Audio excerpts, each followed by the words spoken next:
dans cette nouvelle vidéo. Alors aujourd'hui, je vous présente un produit que beaucoup de personnes demandent dans les commentaires.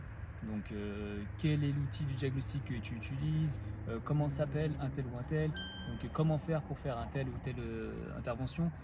Donc voilà, ce que j'ai fait, c'est que j'ai sélectionné pour vous un produit qui peut être adapté à un usage vraiment courant. Ça veut dire que vous pouvez tout faire avec. Vous pouvez faire du diagnostic, vous pouvez effacer des défauts, vous pouvez faire des adaptations, vous pouvez faire des diagnostics des actionnaires, vous pouvez faire des codages, vous pouvez faire quand même pas mal de choses assez diverses et variées. Et je trouve ça pratique parce qu'en fait il est petit, c'est une petite tablette. Je vais vous le déballer et vous montrer. Vraiment facile à tenir en main et hyper intuitif, donc très facile à utiliser. Donc n'importe qui peut l'utiliser pour effacer ses voyants de révision, checker son défaut moteur. Il y a quand même vraiment pas mal de choses à faire avec ce type de produit. Donc là, ce que je vais faire, je vais le déballer et je vais vous montrer donc comment ça fonctionne. Donc pour info, c'est la société, donc c'est Mucar, c'est 892 BT, donc c'est le modèle 892 BT avec un grand écran qui est hyper qualitatif. Donc je vais vous montrer exactement comment ça fonctionne, ce qui est livré avec, comment le faire fonctionner et tout ce qui s'ensuit. Donc pour info, il y a le lien dans la description avec tout ce qui va avec, code promo, etc. Donc faites-en bon usage. En plus c'est sur Amazon, donc vous pouvez y aller les yeux fermés. On passe à la partie unboxing. Donc du coup on va déballer la boîte et vous montrer ce qu'il y a à l'intérieur. Donc je passe à l'ouverture de la boîte. Donc, vous avez vu, porte-clés du mécano, un cruciforme et un petit plat. Vous voyez comment c'est pratique. Donc du coup, je vais ouvrir cette petite boîte. Hop.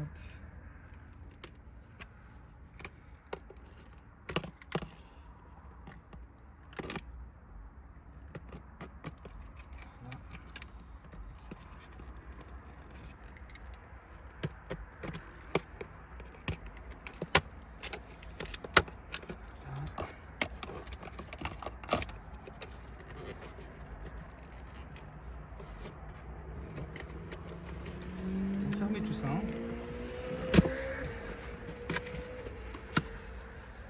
Alors, dans cette petite boîte, qu'est-ce qu'il y a? Donc, on a une jolie sacoche. Je vais mettre ça derrière. Donc, vous avez vu, on a une jolie petite sacoche. Vous avez vu qui évite les chocs et les coups. Donc ça, c'est plutôt pas mal. Et en plus, elle est rigide. Donc ça, c'est cool pour le transport, pour pouvoir la ranger en sécurité. Je vais ouvrir. Hop. Dedans, là vous avez le câble réseau pour pouvoir faire les mises à jour dessus, pour pouvoir justement le brancher directement sur un ordinateur ou autre. Là vous avez le manuel avec un rappel de tout ce qui est dans la boîte. Donc juste là, je ne sais pas si vous voyez à l'écran. Très important, il faut le lire, hein. C'est pas une déco. Donc il y a pas mal de choses importantes à savoir et que peut-être que j'expliquerai pas dans la vidéo. Donc c'est important de le lire. Et en plus de ça, on a la chance d'avoir un truc qui est plutôt sympa, de qualité. Vous avez vu, dans toutes les langues, donc énormément de langues. Et ça, c'est vraiment un plus. Ensuite, on passe à la suite. Là, on a un petit truc de protection de l'écran. C'est vraiment cool ça. Éviter qu'il se fasse rayer avant d'être livré. Là, on a la tablette. Donc, comme je vous ai expliqué, hein, donc très grand écran. Il est énorme l'écran. Là derrière, vous avez un petit truc de rangement pour ranger la tête de diagnostic. Donc ça, c'est l'interface qui est juste là, qui se fixe à l'arrière. Vous avez vu. En plus, elle est aimantée, donc vous ne pouvez pas la perdre. Donc pensez à bien protéger votre matériel, à bien le nettoyer après utilisation et à surtout prendre des gants propres quand vous utilisez ce genre de matos. Si vous voulez que ça dure dans le temps, bah, faites pas ça les mains sales. Donc faites ça les mains propres. Donc là, vous avez vu, hein, c'est dernière génération, type C, USB classique. Si vous voulez brancher une clé USB pour mettre par exemple le rapport de diagnostic d'un véhicule. Vous avez une belle prise en main, vous avez vu. Là, vous avez ça.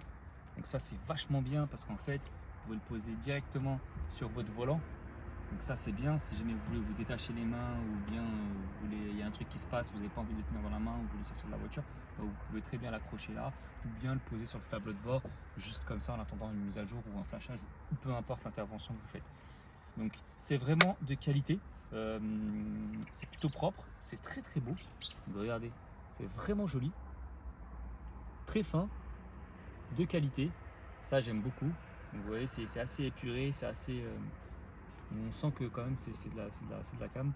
Et ça, c'est des très bons points. Donc, je passe à la suite, je le mets de côté. Je le là. Là, vous avez les différents types de chargeurs pour tous les pays.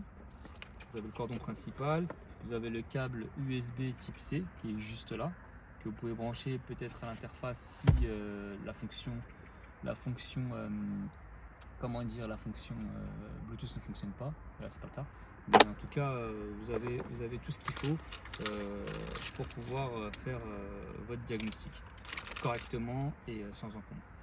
Donc voilà, donc, je vais fermer la boîte et puis je vais allumer la tablette. Hop.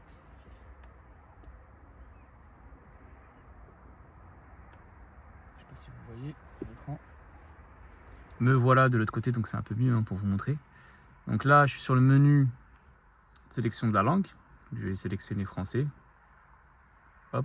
Donc là, vous avez carrément donc des petits messages qui vous indiquent comment utiliser l'appareil. Donc ça, c'est plutôt cool. Et en fait, ils ont fait une mise à jour pour vous aider, vous assister dans votre diagnostic, parce qu'en fait, il y a une IA. Vous pouvez poser des questions à une IA ou bien des codes défauts, et en fait, elle vous guide pour vous aider à trouver la panne ou résoudre votre problème. Donc ça, c'est vachement cool.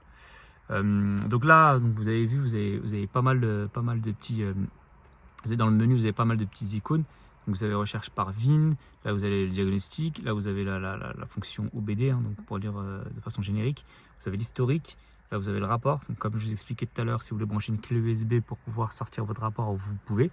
Là-haut, vous avez un retour de. En gros, vous pouvez faire des commentaires et des retours d'un feedback à la société Mucar. Donc si jamais vous avez un problème, vous souhaitez apporter des améliorations, etc., vous pouvez le faire via cet onglet. Donc vous avez vu, il y a quand même pas mal de choses, hein. C'est très, je pourrais pas tout vous montrer dans la vidéo. Donc il y a les fonctions spécifiques GR, là vous avez le TC, là vous avez la boîte, etc., pneus. Vous avez vraiment plein de fonctions. Donc il suffit juste de fouiner, de chercher et de chercher, quoi. Et vous allez finir par trouver vraiment toutes les choses dont vous avez besoin. Donc ça, c'est vraiment cool. Et là, c'est la partie mise à jour, etc. Donc avec les paramètres, vous pouvez changer votre fond d'écran, vous pouvez tout mettre. Donc on va revenir à la partie qui nous intéresse. Donc c'est le diagnostic classique. Donc diagnostiqué via l'interface OBD. Là, ce que je vais faire, c'est que je vais la retirer de derrière pour venir. Hop, elle est juste là. Donc ce que je vais faire, c'est que je vais la brancher au niveau de la prise OBD de mon véhicule, qui est juste là. Vous voyez la petite prise violette, juste là. Hop, je vois pas très bien avec la caméra.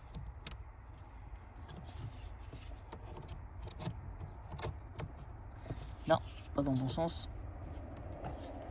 Voilà.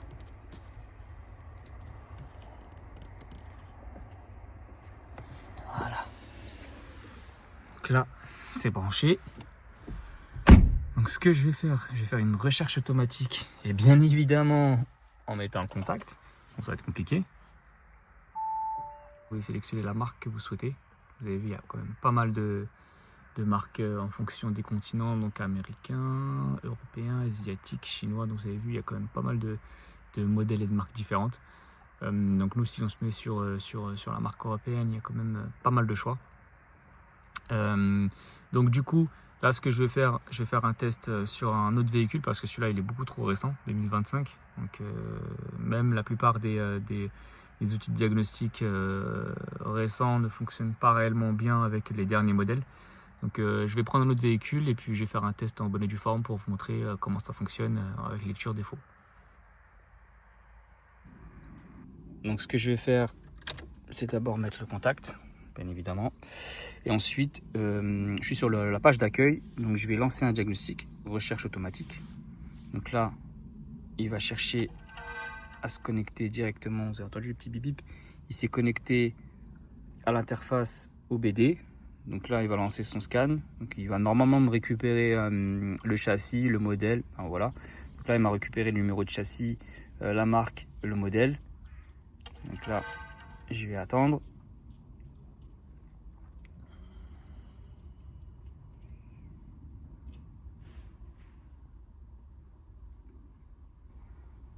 Une fois que je suis sur le menu, donc je vais faire automatique, une recherche automatique avec oui. Donc je valide. Donc c'est bien une Clio 3. Et là, je lance soit une analyse du système, soit une analyse intelligente. En fait, ça vous fera par ordre du plus grave au moins grave pour ce qui est analyse intelligente. Et numérisation à grande vitesse, en gros, ça vous fait un check défaut juste pour vous afficher le nombre. Ensuite, vous allez devoir refaire un check plus approfondi. Donc nous, ce qu'on va faire, on va juste faire analyse du système.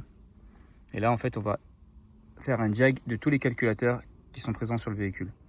Donc là, c'est un peu en anglais, hein, mais en fait, vous avez une fonction traduction qui permet de vous mettre en français les défauts. C'est assez intuitif et simple et rapide.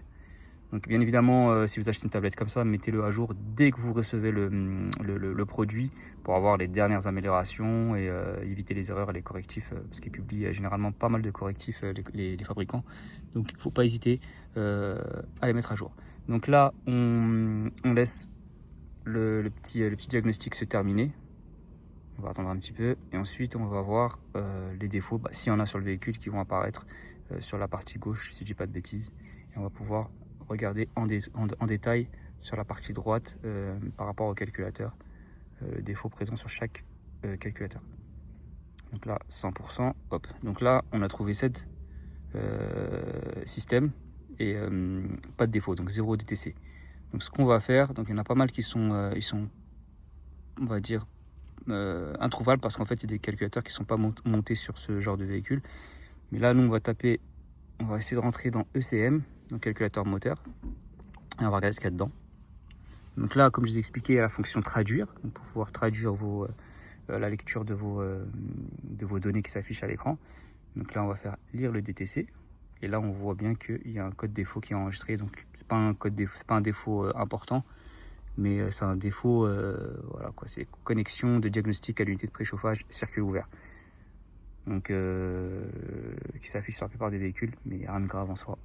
Donc, vous avez vu, il y a quand même pas mal de fonctions. Il y a les fonctions spéciales pour coder des injecteurs. Il y a énormément de choses pour adapter un EGR. Là, vous avez le diagnostic des actionneurs. Donc là, vous pouvez faire des diags, activer ou désactiver un élément. Donc électrique, bien évidemment, pas mécanique. Donc là, on voit bien que vous avez la pompe haute pression, vous avez un test de fuite du circuit haute pression, vous avez des électrovannes, injecteurs, vous pouvez faire plein de tests, vous pouvez tester les ventilateurs basse et haute vitesse, par exemple. Donc c'est hyper bien foutu et c'est plutôt bien détaillé avec des fonctions qui rentrent bien dans les détails, chose que beaucoup de petits appareils de diag ne peuvent pas faire. Donc là, pareil, fonction spéciale, on a une configuration, test. Après, franchement, il faut fouiller, hein, il y a trop de trucs, donc du coup, je ne pourrais pas tout vous montrer dans la vidéo, mais c'est hyper bien foutu. Là, je vais dire les TC, donc là, il y a 0 défaut, il n'y a rien. Donc ok, donc je sors.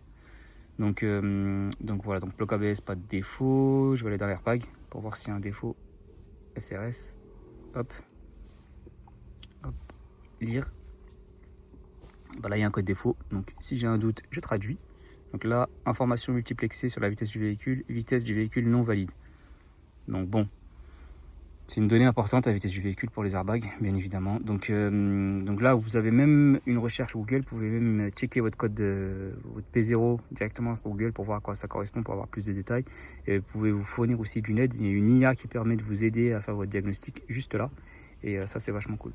Donc, je vais pas tout faire, mais sur Clio, ça marche très bien. Je vais tester un autre véhicule pour voir. Et on se check tout de suite. Autre test sur une autre voiture. Donc là, j'ai pris une Audi A1. Donc, je mets le contact comme d'hab. Je branche l'interface au niveau du port OBD qui se trouve juste là. Une fois que le contact est mis, donc, je relance ma recherche. Donc là, il y a le scan qui se fait automatiquement.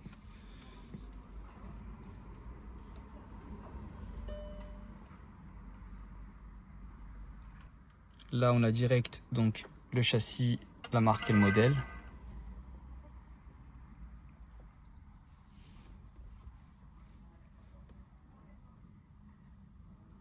Donc pour info, la caisse elle a un problème elle a un voyant moteur, on ne sait pas ce que c'est. Donc du coup là ce que je vais faire, c'est que je vais analyser. Donc, vous avez vu, électronique moteur, électronique frein, accès autorisation de démarrage, sac gonflable, porte-instrument, on a tout, anti-démarrage, on a vraiment absolument tout. Donc nous, ce qui nous intéresse, donc c'est notre défaut moteur. Donc là, si je démarre le moteur, voilà, on voit bien qu'il y a effectivement un voyant moteur qui est juste là. Donc là, ce que je vais faire, c'est que je vais checker pour voir quel est le problème au niveau du calculateur moteur.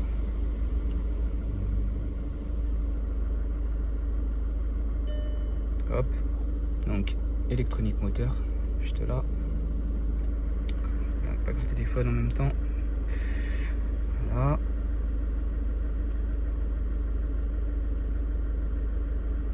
Ok. Donc ce qu'on fait, lire les codes défauts. Et là, on a tous les codes défauts donc, qui sont enregistrés au niveau du calculateur moteur. Donc là, on voit bien qu'il y a filtre à particules, transmetteur de pression différentielle, signal improbable.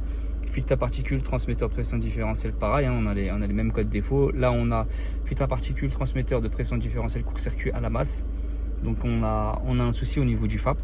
Et là, on a un transmetteur de point mort au niveau de la boîte. Et un transmetteur, pareil, en fait, c'est les mêmes défauts. Mais donc les deux défauts enregistrés, c'est un transmetteur au niveau de la boîte plus un filtre à particules qui est probablement encrassé ou bien un capteur de pression différentielle HS. Donc à voir, ça nous permet de faire notre diagnostic correctement et l'appareil, en fait, il propose, par exemple, si je regarde bien adaptation, si on regarde dans adaptation, il est possible qu'on ait... Non, c'est pas dans l'adaptation, c'est dans... Fonction. Où est-ce qu'elle est la fonction? Lire code défaut. Il n'y a pas de fonction. Normalement, on est censé avoir des fonctions. Je sais plus où est-ce qu'ils sont les fonctions. Mais normalement, on est censé avoir une fonction pour le filtre à particules. Hop. Effacer code défaut, lecture, adaptation, réglage, permission, code long, prêt à l'emploi, ça doit être quoi? Réglage par défaut, adaptation peut-être? Ouais, c'est peut-être adaptation, activation, initialisation du filtre à particules. Voilà. Donc là, on a bien régénération, entretien et filtre à particules. Donc en fait, on a tout ce qu'il faut pour pouvoir mettre d'aplomb notre FAP. Donc voilà, c'est juste un exemple, mais vous avez vu, l'outil est plutôt efficace, rapide, simple et à portée de tous. On passe à la 207, donc la prise OBD, elle se trouve juste sur la gauche. Il faut juste enlever ça et du coup brancher l'interface. Hop, voilà, et ensuite mettre le contact. Donc une fois le contact mis, on a une petite tablette, on va lancer le jag. Petite liaison, hop, donc ça lance le scan, ça reconnaît l'interface, tout est ok. Là, on voit bien que ça a reconnu le véhicule. Donc, le châssis, le modèle, on va marquer le modèle. Attends que ça se termine.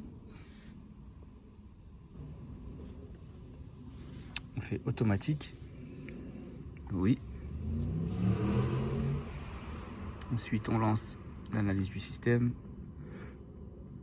Et là, il y a un balayage qui sera fait comme sur la Clio, donc de la même manière, pour donc remonter toutes les anomalies par calculateur.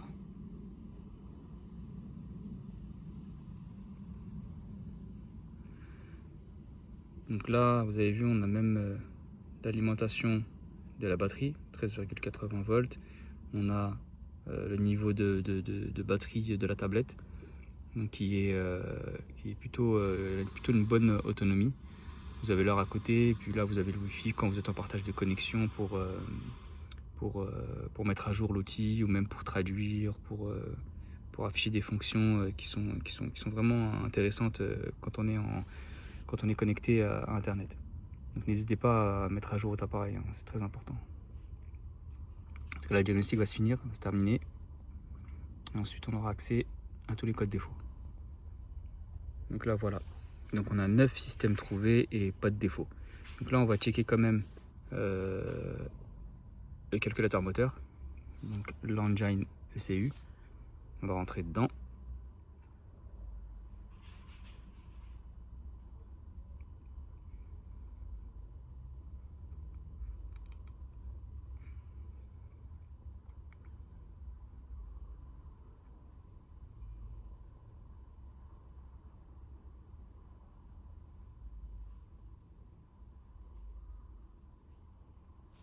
Et là, on va faire quoi? Vous pouvez traduire comme d'habitude, mais on va faire read, donc pour lire les codes défauts. Et là, on voit qu'il y a deux codes défauts qui s'affichent. Donc, il y a le P0704 et le P1351. Donc là, circuit de préchauffage comme d'hab, hein, comme sur la Clio, on s'en fout. Et on a un signal de contacteur d'embrayage, aucun signal, donc ça aussi, c'est pas très grave. Mais encore une fois, vous pouvez continuer votre recherche sur Google. Vous pouvez sortir des rapports, vous pouvez vous aider de l'IA pour trouver une solution ou vous aider dans votre diagnostic. Donc vous pouvez les effacer. Hop, on peut effacer, sauf il y en aura un, peut-être le permanent il restera, donc il ne sera pas effacé. Mais bon.